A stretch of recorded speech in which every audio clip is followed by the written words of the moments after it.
Welcome friends. I am Seema Asru Shinde, working as Assistant Professor of Soil Science and Agriculture Chemistry at Sadguru College of Agriculture, Mirzgaon, Taluka Karjat, District Ahmednagar. So friends, today I am going to explain in this video a topic soil structure. So first of all, we will discuss what is meant by soil structure. Soil structure is the arrangement of a soil particles, that is, it is a systematic arrangement of a soil particle in a soil mass is known as a soil structure. Soil structure controls the amount of water and air present in soil. Plant roots and germinating seed require sufficient air and oxygen for respiration. That is, it will maintain the soil aeration and soil water in soil.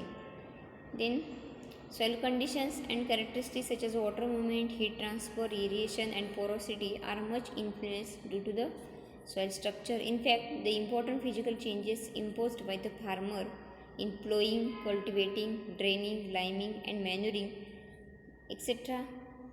These are the structural rather than textural properties. So in this image, see, there are granular, subangular blocky, coarse angular blocky, prismatic, columnar, platy. These are the various types of the soil structure.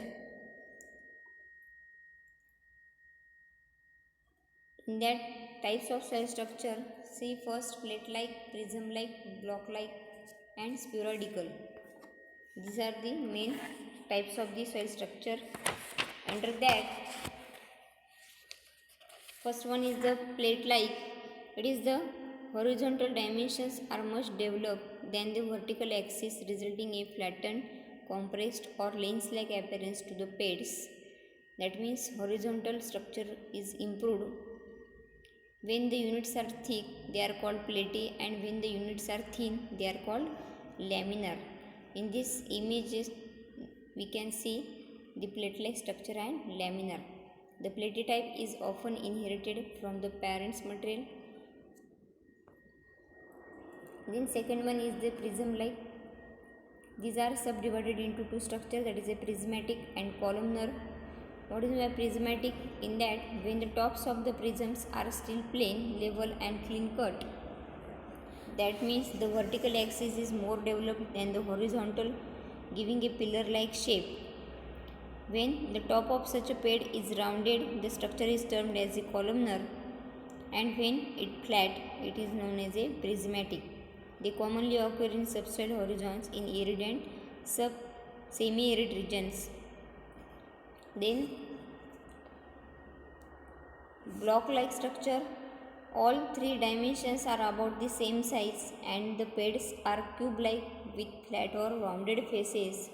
That is, in that block-like structure, these are classified into two types, that is the angular and subangular blocky. When the faces and edges are mainly rounded, it is known as the subangular blocky, and this type usually are confined to the subsoil and characteristic have much to do with soil drainage, aeration and soil root penetration. Then spheroidal, that like a spear-like all-rounded aggregates may be placed in this category, although the term more properly refers to those not over an inch diameter.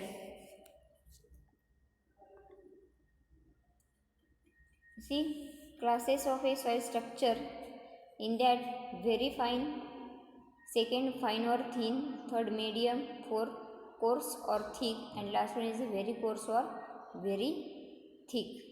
The term thin and thick are used for platy types, while the term fine and coarse are used for other structural types. Then grades of structure, structureless, weak, moderate and strong. These are the four grades of the soil structure. Structureless means there are no visible pads or aggregates if the appearance is coherent as in compact clay.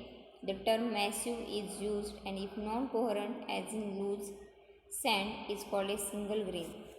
Then weak, poorly form non-durable indistinct pads that break into a mixture of a few entire and many broken pads and much unaggregated material. Then moderately well-developed pads which are fairly durable and distinct. Then strong, very well-formed pads which are quite durable and distinct. Next, different factors affecting soil structure under that: firstly climate, organic matter, tillage, type of vegetation, plant roots, soil organisms, manual practices and crop rotation, and alternate wetting and drying. First one, climate. Climate has a considerable influence on the degree of aggregation as well as on the type of structure. In arid regions, there is a very little aggregation of a primary particles. In semi-arid regions, the degree of aggregation is greater than arid regions. Then second one is the organic matter.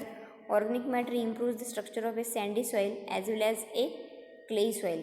In case of a sandy soil, the sticky and slimy material produced by the decomposing organic matter and is generally associated microorganisms cement the sand particles together to form aggregates. This helps to making clay more crumbly. Then tillage. Cultivation implements break down the large clods into smaller fragments and aggregates for obtaining good granular and crumbly structure. And optimum moisture content in the soil is necessary. If the moisture content is too high, it will form large clods on drying. If it is too low, some of the existing aggregates will be broken down. Then plant roots. Plant roots, under that large number of granules remain attached to roots and root hairs, which helps to develop crumb structure. Plant roots secretions may also act as cementing agents in binding the soil particles. The plant roots on decay may also bring about granulation due to the production of sticky substances. Then soil organism. Among the soil fauna, small animals like earthworm, moles and insects etc. that burrow in the soil are the chief agents that take part in the aggregation of a finer particles.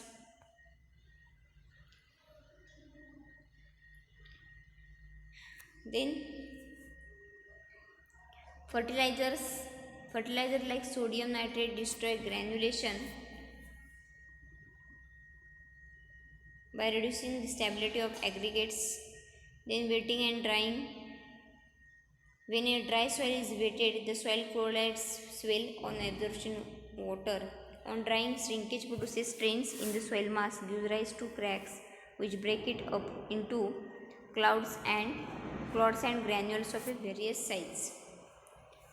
Then, importance of a soil structure.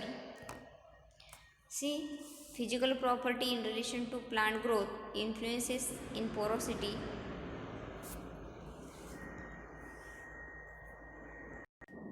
Then soil structure controls the amount of water and air present in the soil. Not only the amount of water and air dependent on soil structure, but their movement and circulation are also controlled by soil structure.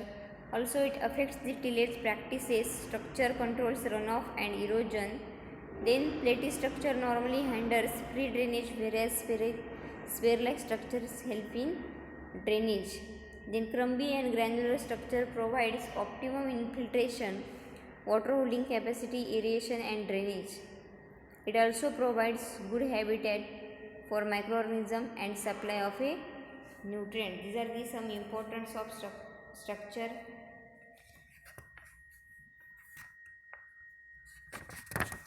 Then what are the different effects of a soil structure on the other physical properties of a soil? Soil structure effects on the another soil physical property, that is porosity, temperature, density, consistency and color. Porosity of a soil is easily changed in plate-like structure. Pore spaces are less, whereas in crumbly structure pore spaces are more. Then temperature. Crumbly structure provides good aeration and percolation of a water in the soil. Thus, this characteristic help in keeping optimum temperature in comparison to plate-like structure. Then density, bulk density varies with the total pore space present in the soil. Structure chiefly influences pore spaces, platy structure with less total pore spaces and high bulk density, whereas crumbly structure with more total pore spaces has low bulk density. Then consistency of soil also depends on structure.